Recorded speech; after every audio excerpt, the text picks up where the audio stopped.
Love and hate, feeling yang sering kali kita rasakan semenjak mengurus mobil project.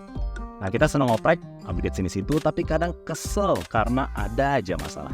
Nah, hari ini gue mau nge-share satu mobil project yang gue bangun. Halo guys, nama gue Witansa, dan ini adalah BMW X6 E71 3.5i tahun 2010. Era di mana SUV dengan sloping roofline seperti mobil coupe itu belum pernah terdengar. Ya, BMW X6 ini menjadi pioneer untuk SAC atau Sport Active Coupe yang sekarang bisa kita lihat di Lamborghini Urus, Mercedes GLE, atau GLC Coupe. BMW X4 juga ada, itu the baby brother of X6. Ada Audi Q8, Audi Q5, Sportback, dan Volvo C40 Recharge. Aku akan ceritakan keunikan dari mobil X6 gua, dari eksterior, interior, mesin, dan bagaimana feeling pas membawa mobil ini. Nah, mari kita lihat eksteriornya ya. Mobil ini sudah dilengkapi dengan xenon headlight, adaptive light, fiber, dan juga steel body. Nah, side step itu membuat mobilnya gagah, tapi bikin celana kotor setiap kali turun dari mobil. Sloping roofline, velg 19 inci, dan white body itu membuat mobil ini terasa mobil sport, tapi tidak dengan downside. Mobil ini lebih panjang dan lebih lebar dari Innova. Alhasil harus cari parkiran yang lebih luas kalau nggak mau kepentok mobil lainnya. Dari real twin exhaust yang suaranya itu terlalu halus untuk kelihatan seperti mobil sport. Jadi gue buka downpipe-nya jadi tiket, membuat suara itu jauh lebih gahar.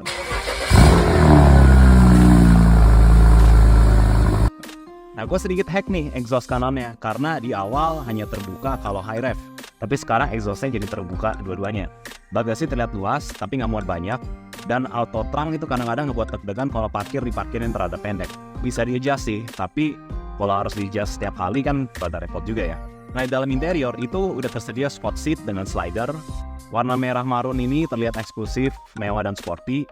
Head unit udah dapat iDrive, tapi zaman sekarang kalau nggak pakai Android dan Bluetooth audio rasanya ya ketinggalan ya, jadi gue upgrade nih. Mobil X6 ini sudah dilengkapi dengan automatic tilt dan telescopic steering wheel, atau di mobile rear view, dan juga side mirror. Kalau di malam hari itu biar nggak silo. Ada cruise control, 6-speed ZF Ultra dengan pedal shift, dan juga ada climate control untuk AC-nya. Dan pedal shift-nya juga kiri kanan itu sama, jadi kadang-kadang rada membingungkan. Biasanya kan kalau mau upshift kanan, downshift kiri, sekarang upshift itu dua-duanya dipencet, dan kalau mau downshift, pencet yang atas. Sensor AC ya di BMW X6 gue ini nggak gitu optimal, jadi airflow itu sering tutup karena kembang es ya. Rada ngeselin, tapi bisa direktify dengan pencet tombol AC on off aja nih untuk jadi normalin. Dan kalau kita lihat ke belakang, itu hanya masuk 4 orang aja. Jadi ini mobil itu 2+2. Udah punya bodi besar, tapi isinya hanya 4 orang. Nah, sekarang kita lihat mesinnya nih. Ini yang ngebuat gue pull the trigger untuk beli mobil ini. Nah, mobil X6 ini menggunakan mesin twin turbocharged BMW pertama dengan seri mesin N54. Mesin ini menghasilkan 302 HP atau 225 kW. Kalau lu inget-inget, mobil apa aja nih yang punya twin turbocharged? Nah, 2JZ ya, terus ada RB26, Skyline GTR, Rotary 13B RX7. Nah, mesin ini kan rada rare dan susah untuk kita dapetin. Tapi sekarang dengan ada BMW N54, itu kita bisa punya mesin modern dengan twin turbocharged di berbagai lini mobil BMW. Nah, artinya mesin ini tuh bisa dimod gila-gilaan. Banyak yang bilang juga ini sebagai European 2JZ. Dengan simple PND, plug and play mode, bisa dapat 400-450 HP. Kalau ganti turbo itu bisa dapat 600 HP, dan kalau ganti single turbo yang besar, itu ada loh yang mencapai 1000 HP.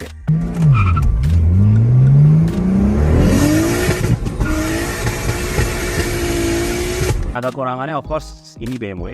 Jadi electrical itu banyak banget isu, dan karena ini BMW turbocharged pertama, jadi ada banyak perintilan yang harus diperhatikan nih, especially untuk maintenance-nya. Nah, beberapa yang harus diperhatikan itu kayak high pressure fuel pump, low pressure fuel pump, electric water pump, injector, coil, dan juga ECU-nya nih. Kalau semua udah di-refresh, ya mesin ini cukup reliable. Yang penting maintenance jangan dilupain. Nah, what it's like to drive? Mobil ini berasa premium, tapi juga sporty. Turun dari mobil, gue pasti ngeliat balik untuk lihat mobil ini. Dan ada kesenangan tersendiri lah kalau ngeliat mobil ini gitu ya. Beberapa hal yang gue rasakan setelah bawa mobil ini kemana-mana, itu walaupun terlihat seperti SUV Eropa yang nyaman, suspensi X6 ini berasa seperti sport car.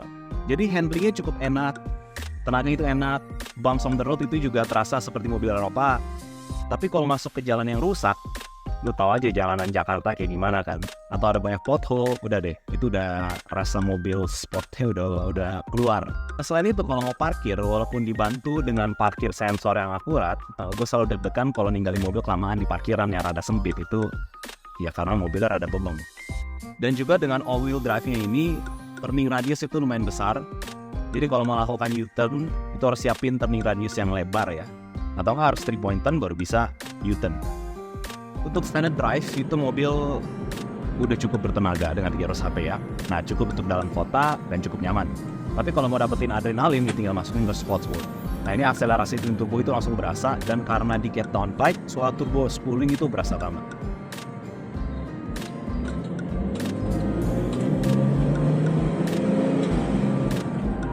Jadi kalau mau zigzag sedikit, masuk ke sport mode, udah jauh, udah berasa mobil itu berbeda banget. Jadi ini summary gue nih. 5 hal yang gue suka dan 5 hal yang gue gak suka dari mobil ini. Nah, yang gue suka itu engine-nya R54 ya, itu great power, lots of performance upgrade, masih keren, bisa mejeng, ini gak kalah sama mobil-mobil baru. Kelihatan mobil mahal juga, padahal harganya itu sekitar mobil HRV baru. Ini SUV, jadi perfect for Jakarta Road, dan juga it's a BMW, jadi untuk handling itu gak usah ditanyakan, it's ultimate driving machine. Nah, yang gue gak suka, itu badannya itu rada bobong. Rada sulit untuk nyelapnya deh, dan rada ngeri kalau masuk ke gang-gang kecil, itu gue pasti lewatin. Kalau mau kemana-mana gue tanya dulu ada parkir nggak. Ini bener-bener gue berasa pakai mobil ini. Fuel consumption itu 1:6, itu juga gue harus hati-hati dengan throttle-nya, pelan-pelan gitu, karena kayak harus buatnya rasa nyaman, smooth. Kalau udah mulai geber-geber, udah langsung bisa 1.4, 1.4,5 ya.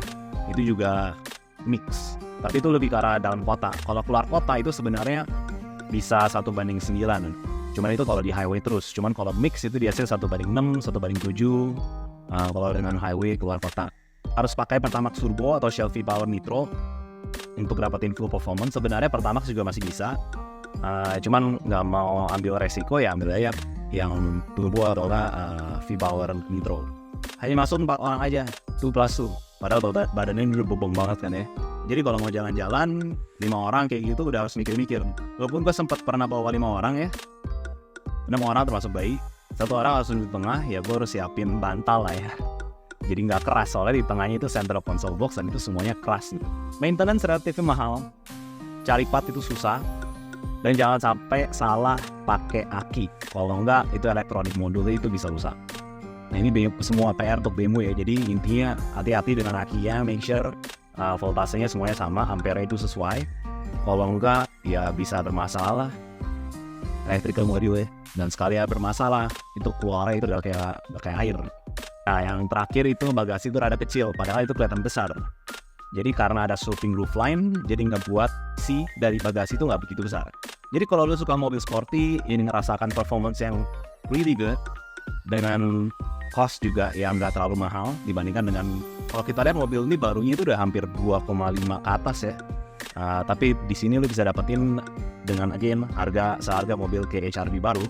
Tapi asalkan lu oke untuk urus maintenance mobil ini, it's a really good car. Aku nggak ngeliat lagi mobil lain yang bisa memberikan best bang for the buck di Indonesia selain BMW X1 ini. Nah kalau lu ada pendapat lain, silahkan taruh di kolom komentar. And thank you for watching. See you next time.